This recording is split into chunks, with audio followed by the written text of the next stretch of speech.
For the lovely intro, Bimbai, and thanks for having me. I appreciate everybody on the call and joining this call this morning. The discussion we're going to have this morning is tech skills versus people leadership, kind of navigating career paths in technology. So let's just kind of jump right in. As mentioned, I've worked in HR leadership for over 25 years. I'm the founder of a company called Up to HR, and we provide fractional HR support to small businesses throughout Nova Scotia and really Atlantic Canada. We work a lot with nonprofits as well as folks in the digital field, most notably Digital Nova Scotia. Reason why I'm here. But really and truly, I could be delivering this kind of session to any industry, anywhere in the world. It's all too common, across all industries, accounting, construction, agriculture, whatever you want to name it, that it really comes down to people having technical skills versus people leadership skills. So really, this could be applied in any industry.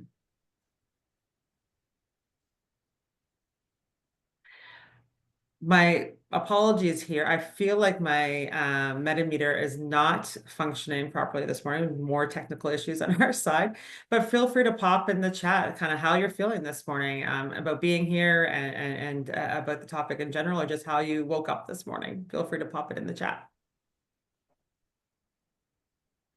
I'll also, at the end of each slide today, I will have a bit of a pause, and that'll be an opportunity for us to see if there are any questions in the chat, and I can jump in with any responses at that time, or we can wait till the end and catch up on questions towards the end of the presentation.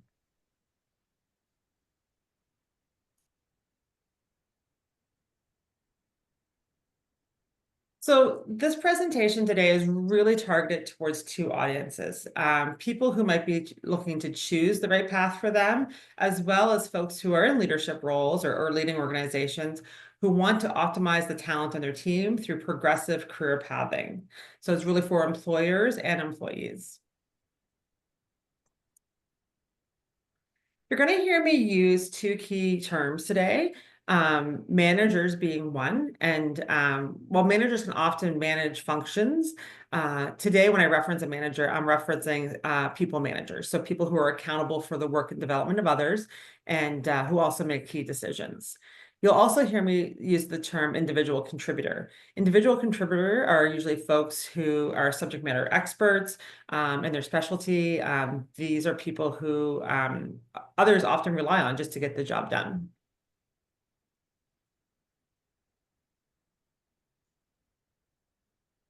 So let's look at the typical career path, say for a designer as an example. This is a fairly simplistic example, but this path could also include titles like creative director or chief creative officer.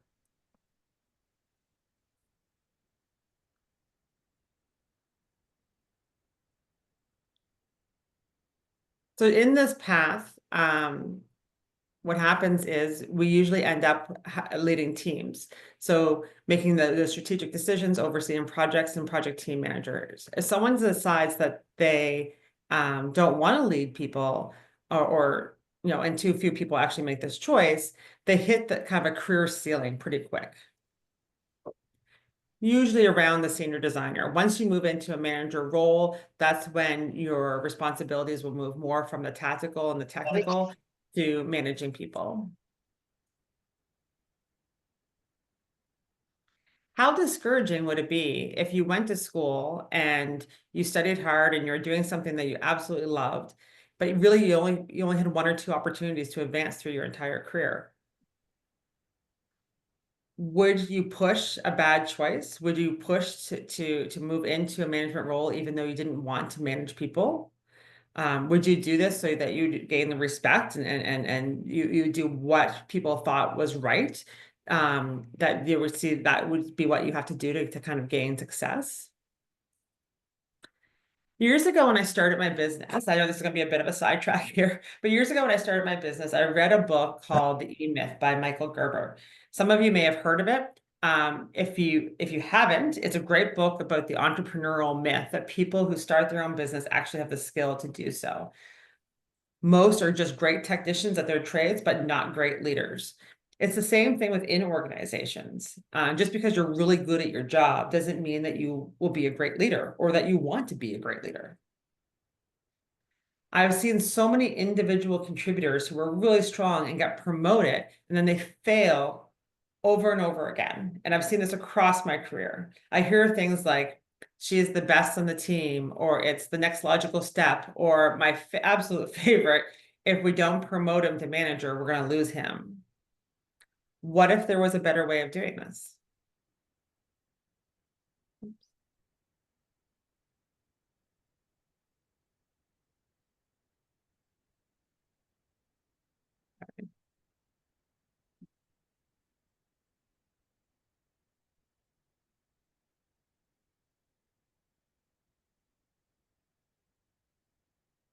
So what do you think would be the benefits of having an individual contributor track? You can throw some comments in the chat, but I'll go through some to start off. We'd be able to drive innovation, solve complex problems, and deliver high quality work. Be able to retain employees who do not want to be managers. We'd avoid having people in leadership positions who shouldn't be.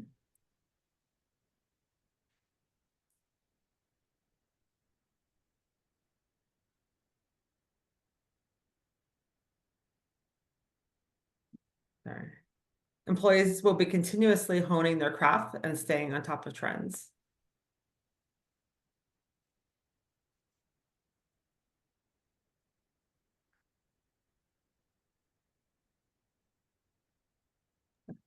Sorry, folks, I just missed a slide here and I'm not sure where it went. Here we go. Sorry, I'm going back here. Sorry about that. This is what an individual contributor track could look like for that designer position that we looked at a moment ago. So you have a designer, and then you have the senior designer, and then you have a lead designer, staff designer, and principal designer.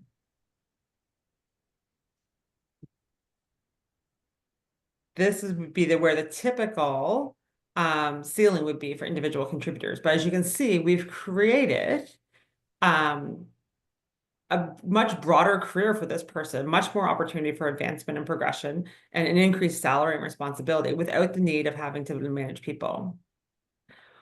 One of the biggest complaints I hear from true individual contributors after moving into a people management role is, I spend all my time dealing with people issues, and I don't have time to do the actual work. And that is usually what the person actually enjoys. That person who wants to be an individual contributor and don't want to deal with the people, they like the work and they want to do more of the work. So they lose that piece that they really enjoy about their job. If someone is not interested in leading people, how do we maximize their impact on the actual work? Looking at these paths, think of the titles like master, lead, advisor. They may be a shared resource across teams or projects, or even support the executive team. Deep expertise, specialized skills, and impactful contributions, not directly managing people and providing providing mentorship. So this is what one of those paths could look like. So you can create these kind of paths for any occupation within your organization. Sorry, we'll skip ahead here. We already went through this one. Let's look at some successful individual contributors, because some of you may not be able to kind of relate to what I'm talking about. So we're going to go through some tech folks here. So we're going to start with James Gosling. He is the founder and lead designer at Java. He held the lead designer position for most of his career and focused on innovation and design. He did not lead people. He left that to somebody else.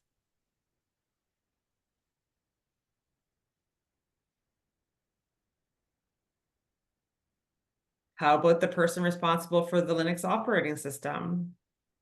He focused on coding and was a technical leader rather than leadership roles.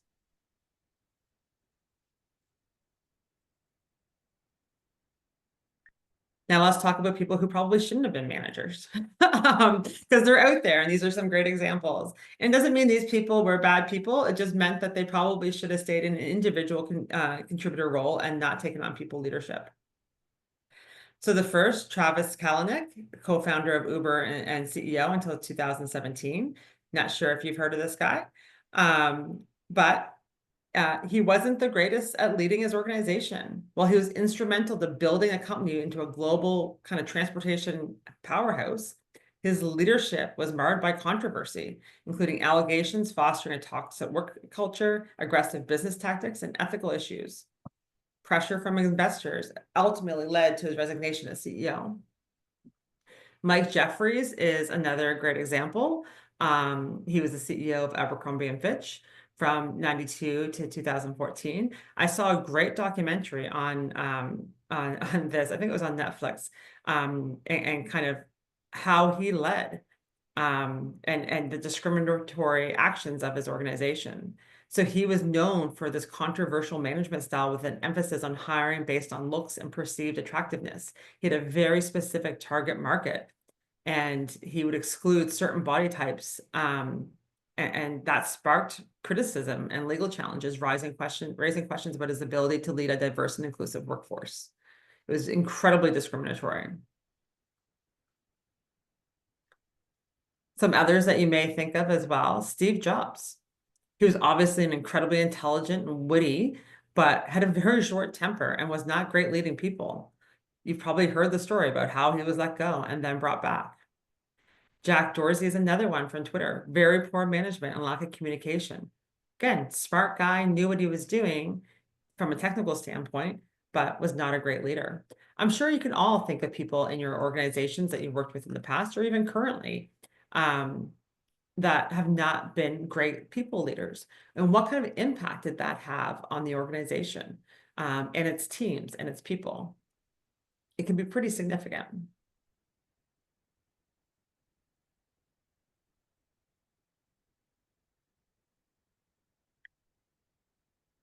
Now, I'd like to ask this question. I know the survey part's not working, but I'd just like to ask this question and get you to pop into the comments or responses. Have you ever felt that in order to advance your career, you had to go into a management position? Just give you a moment to pop that into the chat section.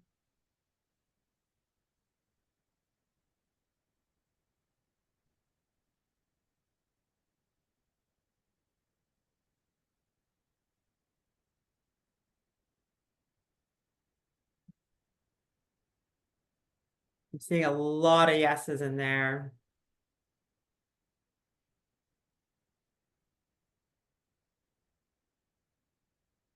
Wow. I feel like most of us have, whether we've wanted to move into people leadership positions or not, most of us have felt that at some point.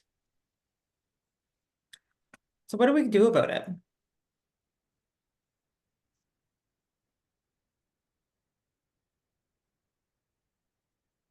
As I mentioned earlier, when people feel forced into people management roles in order to advance, there's a much greater rate of failure.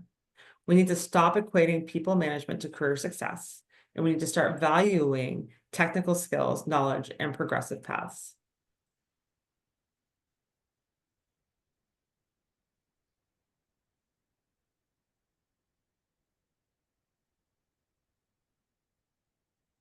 So why do you need to choose a manager with care? This is another big piece. I'm talking to the employers out there.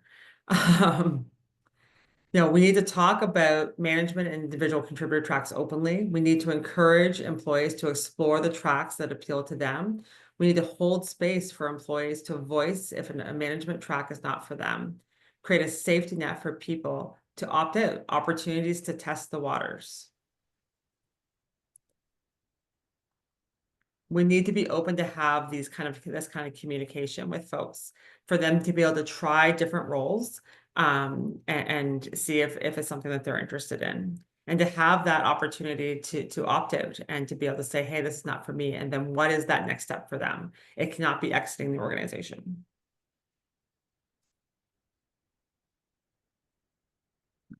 So when we're choosing a manager as employers, managers can have a ripple effect throughout the organization, positive or negative. Bad managers can create a toxic work environment. I've seen it time and time again, characterized by low morale, high turnover, and disengagement among employees. A good manager will maintain a positive morale within their teams, lead by example, and embody the values and behaviors that contribute to a healthy and inclusive workforce.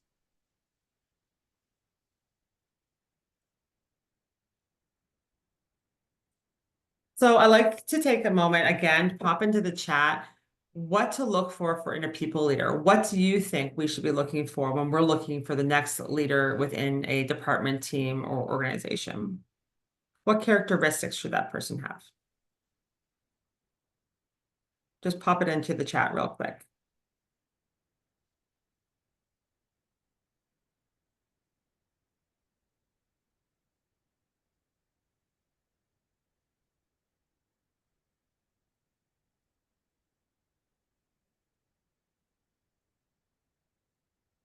Empathetic and authentic. I love that. Friendly demeanor. Absolutely.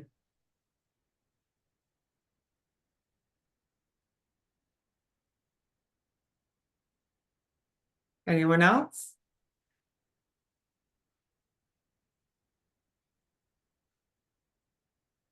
Balance of emotional intelligence and technical skills. Absolutely. And clear decision-making and communication skills for sure. Willingness to encourage others to the challenge in a healthy way. I like it. I like the healthy way part. Okay. That's great. So people ask me this all the time. They ask, what should we look for in a people leader? And here's kind of what I say. First and foremost, people who are in leadership positions have to genuinely care about the success of others. There's varying degrees of this, but it's something that is important. So I'll give you an example. I was having lunch with a nurse friend of mine a while back, and she was sharing stories about her job at the hospital. And as a nurse, some of the things that she does, I could just think to myself, I don't know if I could do that. And as horrible as it sounds, I think to myself, I don't think I care enough about the well-being of others to do what she does for a living, the care that she provides and the things that she has to do on a day-to-day basis. And I know that sounds horrible, and I'm just being honest here. That said, I love seeing other people succeed. I get excited when friends and family come to me about new jobs or they're embarking on a new project. I love to hear those types of stories. So that's why I do love kind of leading people and supporting people in their careers. Some people are not excited by the success of others, and that's okay. It's not a requirement or an expectation unless you are responsible for the success of others. In other words, you are a people leader. Some people prefer to work on their own, while others prefer to work as part of a team. I don't think it'll be a surprise to hear that people that enjoy working as part of a team are typically more successful leaders. Someone mentioned emotional intelligence, and someone else mentioned empathy. Both of those items were mentioned in the chat comments. Emotional intelligence is defined by the ability to perceive, use, understand, manage, and handle emotions, both of themselves and others. It is also about empathy and easily seeing things from different perspectives. This is critical from a team for a team leader. And then finally, adaptability. And adaptability is important because you're not going to manage people who are similar to each other. People are different and they need to be led differently. And so you have to have a people manager or a people leader who can lead people in different ways.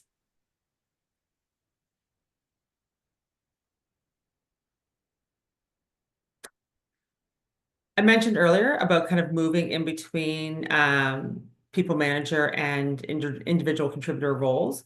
Could this benefit you? Absolutely. I feel like it's good to test the waters. You don't know. Maybe once you got in there, you thought, you know what, I do care about the success of others and I want to help people succeed. Or you may get in there and say, I just want to put my head down and focus on my work and get better every day. That's okay too. You need to test it sometimes to make sure. The key is for organizations to be able to have a kind of a backstop for that. That if you put somebody into a people leadership role, first and foremost, they feel safe enough that they can say, I'm unsure about this. And then secondly, if it doesn't work out, what is the next step for that person?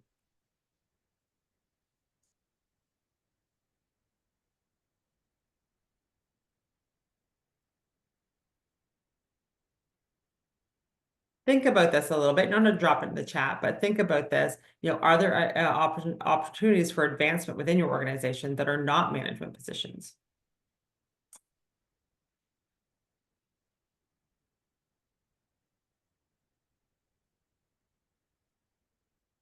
So finally, just I want us to talk about some key takeaways before we go into a more formal question and answer period. Um, but just to kind of highlight some things that we should be focused on as we walk away is that we need to recognize and reward individual contributors. So we need to create those career paths that are meaningful for them and for the organization. You're not just making up positions here, you're putting them into roles that they can contribute to the maximum potential and have potential benefit to the organization. We encourage a culture of open communication and safety around people leadership.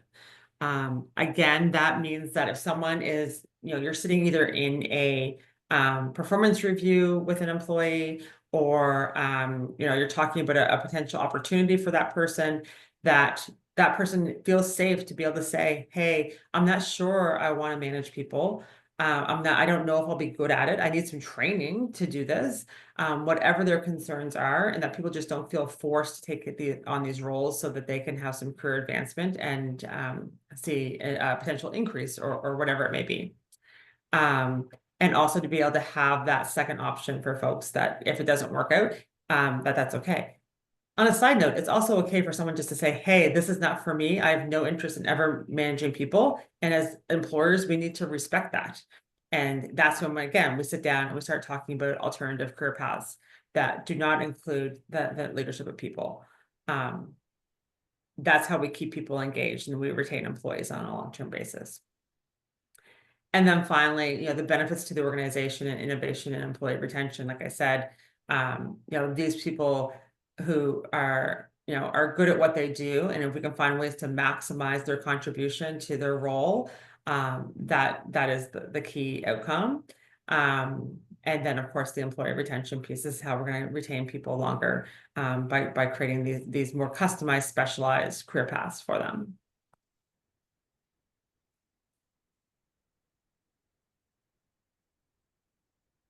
Okay. We wrapped through that pretty quickly without the metameter. Sorry about that. But this is a great chance to chime in with any questions that you may have. It could be specific to your role or your kind of industry and what we should be doing, or how to handle employee communication and conversations, anything at all.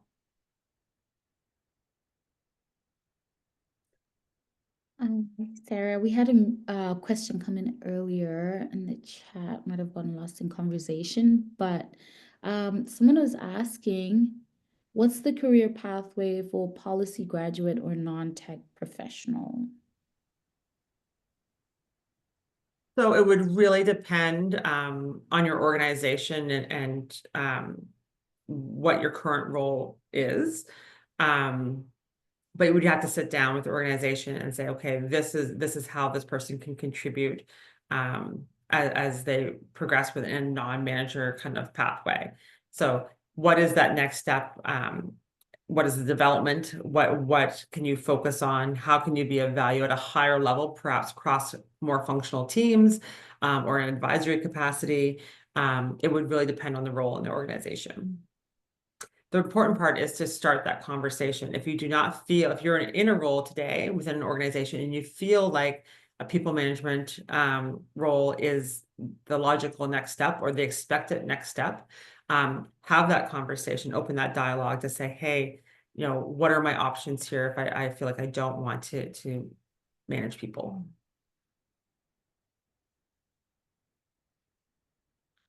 I hope that answered that question.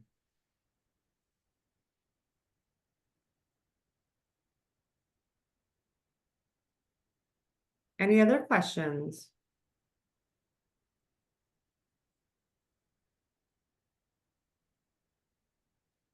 We've got another one here in the chat.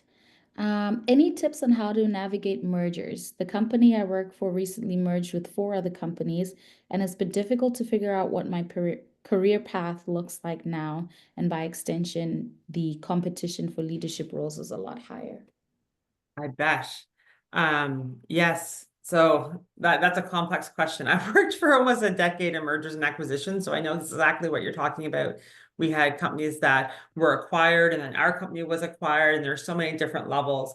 And to be honest, probably your leadership team and your HR team are probably uncertain at this point, kind of what that looks like. Um, but again, it's good to open up those conversations during an acquisition like that, in a merger. That's actually a great time to position the option of having a non-people management kind of advancement type role, because there is so much historical knowledge that can be helpful to integrating the organizations. So it could just be that you get into a project management capacity or an advisory capacity. There are so many options that actually I find personally in the M&A world that actually opens up many more options for folks. And you'll find that the senior leadership team may even be more open to those suggestions because they have duplicate roles, right? When there's a merger and acquisition or acquisition and things are kind of redundancies are being identified, you might have two people managers for the same team or the same group of people. So for one of those people or for somebody else to put up their hand and say, hey, I think this is a better structure and I can really add some value over here. And it may be in project management. It may be part of the integration team. It could be any number of roles. But during that kind of change and influx in movement, is actually a great opportunity to kind of put your hand up, or as an employer, start thinking of your people. If you're on the employer side, think of your people and how they can best contribute in a non-people management role.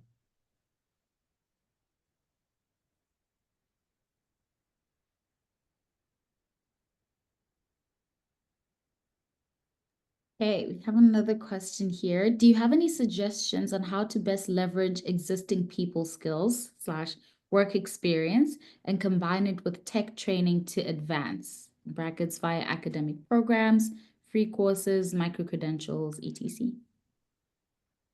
Um, hmm. I mean, micro-credentials are great. There are so many reputable organizations out there providing training.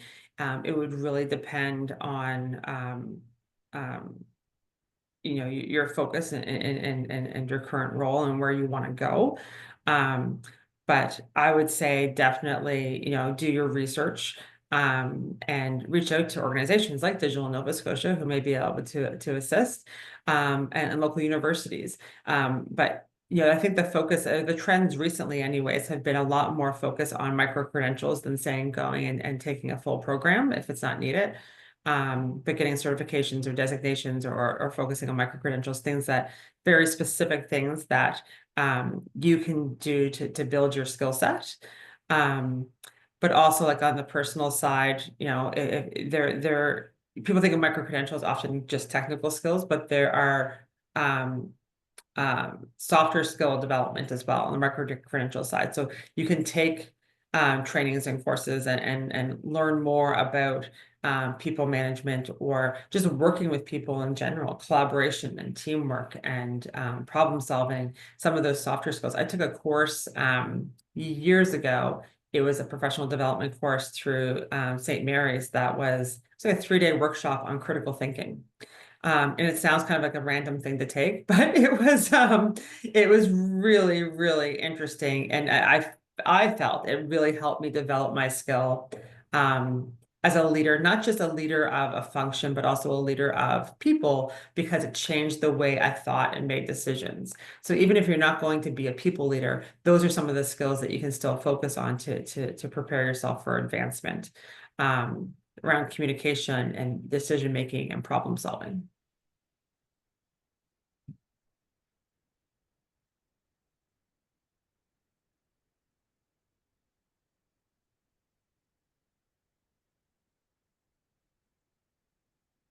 we're seeing any other questions?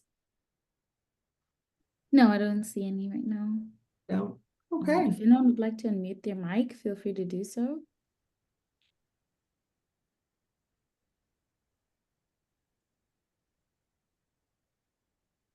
Okay. Well, guess you did a good job at explaining, Sarah.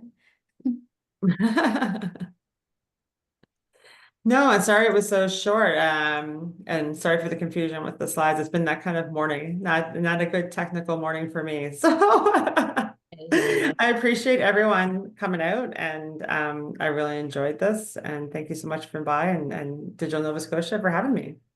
Thank you so much, Sarah. And thank you, folks, for joining our session today. Like I said, we'll have the recording available for you later if you'd like to watch it over again. Otherwise, hope you have a wonderful rest of your day. Hope to see you soon. Take care.